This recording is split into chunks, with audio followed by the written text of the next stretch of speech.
Pemirsa, 16 hari melewati masa kampanye, Komisi Pemilihan Umum KPU Kabupaten Buleleng tetap memantau pola kampanye yang berlangsung dari partai politik dan calon legislatif yang bertarung di pemilu 2024.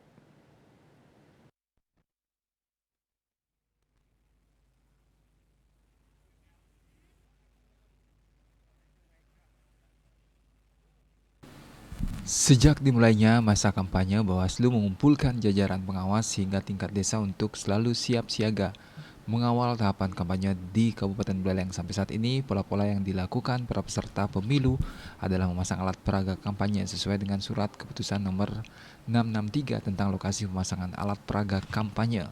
Berbagai langkah penertiban telah dilakukan oleh KPU dan hingga kini tetap melakukan pengawasan kepada para peserta pemilu yang mulai melakukan kampanye tatap muka melalui simak ramo, kunjungan ke pasar, ke rumah warga. Hingga kini sebanyak 428 pelanggaran yang telah terjadi. Menurutnya, yang rawan pelanggaran justru banyak dilakukan oleh para peserta pemilu, yakni pemasangan APK yang tidak pada tempatnya. Berbagai langkah persuasif dilakukan oleh KPU, salah satunya adalah meminta para peserta pemilu agar memindahkan APK secara mandiri. Yang menghimbau segenap pihak agar taat dengan aturan dan netralitas harus tetap terjaga. Terkait dengan netralitas ASN, TNI, dan Polri, kita telah membentuk kelompok kerja yang nanti kita akan ajak turun bersama-sama melakukan patroli pencegahan dan pengawasan kampanye yang dilakukan oleh kawan-kawan staf.